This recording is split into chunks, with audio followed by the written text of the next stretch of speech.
Hi, I'm April Johnston, and I am an equine structural integration therapist and instructor with the Equine Institute here in the Big Island of Hawaii. And I wanted to say aloha to everybody, and thank you, Megan Brady, for asking me to come and share about my knowledge on the Equine Massage Network. So today, I just want to share with everyone kind of what structural integration therapy is and isn't.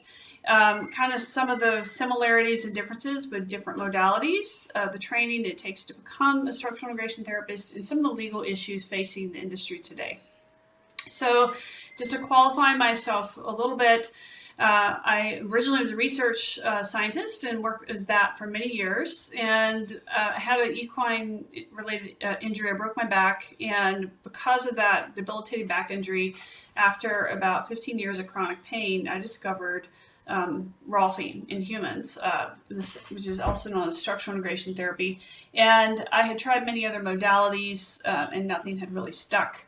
And when I went through the 10 series of Rolfing, to be very blunt, it gave me my life back. I was able to function more normally. And today, most people who know me would never know that I'd had such a debilitating back injury.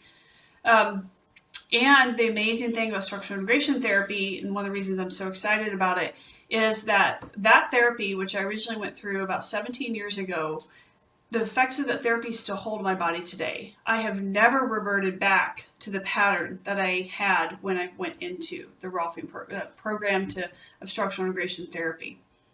So the long-lasting systemic effects of working on fascia and in structural integration therapy are one of the primary differentiators of this therapy from other modalities. So, and I want to first qualify this by saying I have nothing against other modalities, and I see a lot of value in all modalities. That this is just the one that I have chosen to follow and study and learn and then practice and also train other people in.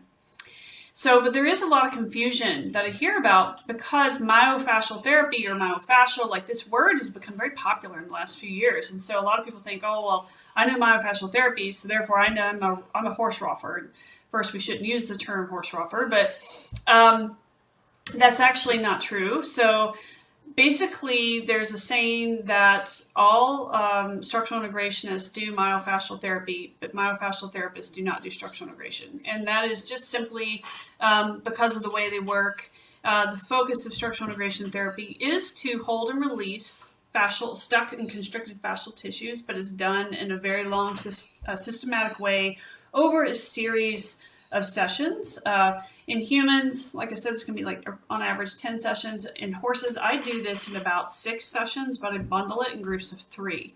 Now, I'm not an equine MFR therapist. This is the information I'm coming to is from students I have taught and board members that I work with on the National Board Certification of Animal Acupressure and Massage, who are equine MFR therapists. And, we discussed the differences and similarities.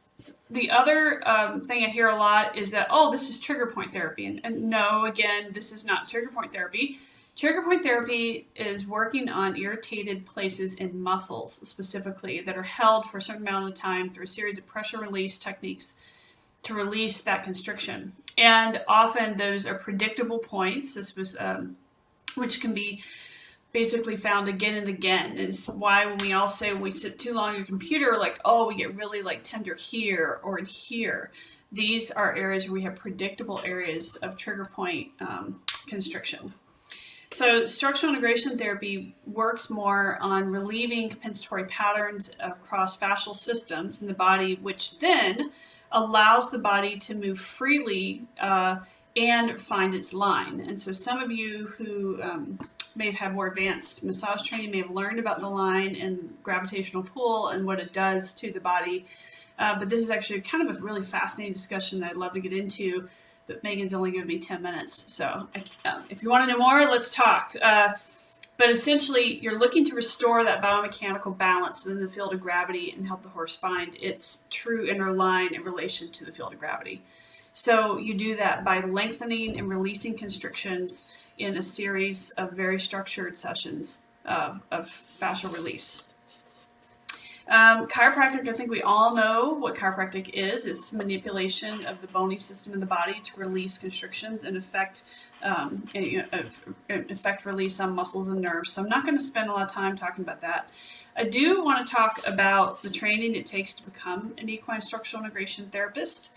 There are 2 schools currently that I know of that have approved programs for a national level. And one is the one I started with Dr. Kellyanne Claybaugh, who's an equine vet. It's called the Equine Institute. It's a mixed online and hands-on program based out of the Big Island of Hawaii. And then the Equine Natural Movement School, based out of Battleground, Washington, which is where I received my original training.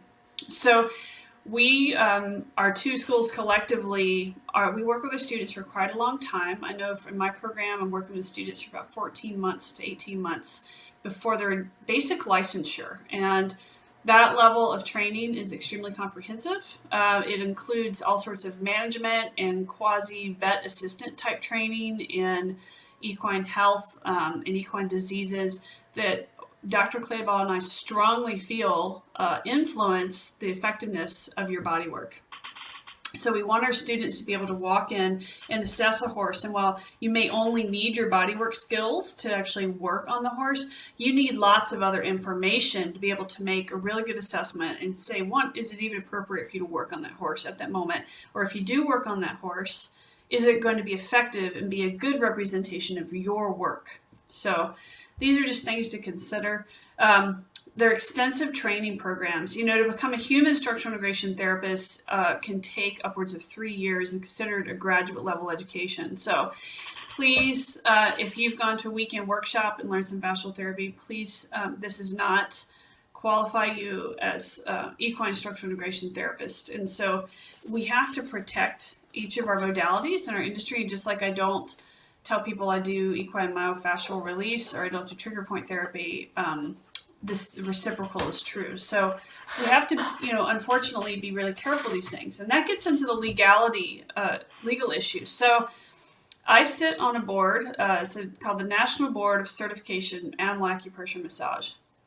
And what this does is certifies people as practitioners in both canine and equine fields in equine massage or canine massage, acupressure, and now we have a new exam coming up for structural integration therapy, which is an add-on specialty exam.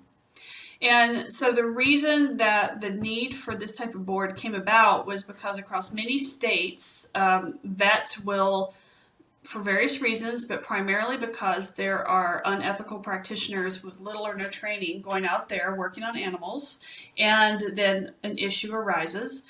And then basically the vets react as a whole to the whole industry in their state, and they will ban it. And this has happened again and again in the majority of states. There's actually now pretty strong language within most state veterinary boards about that basically can be manipulated so it can prohibit animal body workers from working. So the National Board of Certification, Animal Acupressure and Massage, NBCAM, was born, and this was many years ago. And so that was to basically elevate the standard of training and to certify people independently. So what we do as a board is we look at people's training when they apply to us. We say, okay, did it meet these criteria that we have laid out that is a standard of training? And then they're allowed to take an exam that independently tests them from their school.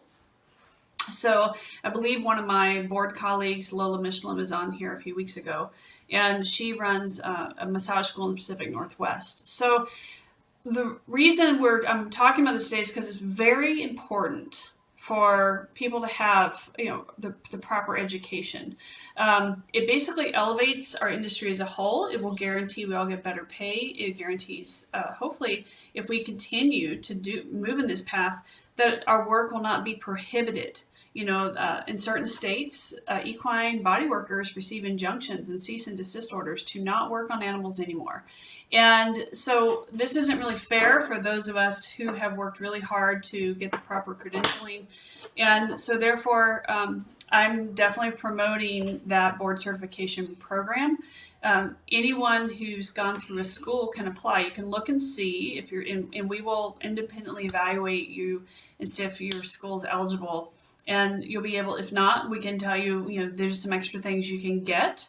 And then you can sit for that board exam. And then you can have that peace of mind of having national board certification. And while it's not a guarantee that you'll have a right to work in your state, the good thing about it is that if problems come up with your state with allowing animal body workers to work, your best defense is to have a certification like this and say, hey, look, not only did I attend a program, but I took an independent test and I have this national level certification. And vets really look at that. So anyway, that's enough about me. And I would love to talk more. If anybody wants to talk more about equine structural integration therapy, you can find me at equineinstitute.org. And if you want to learn more about the board certification process, that is www.nbcaam.org. And hope to see you soon. Stay safe and wash your hands.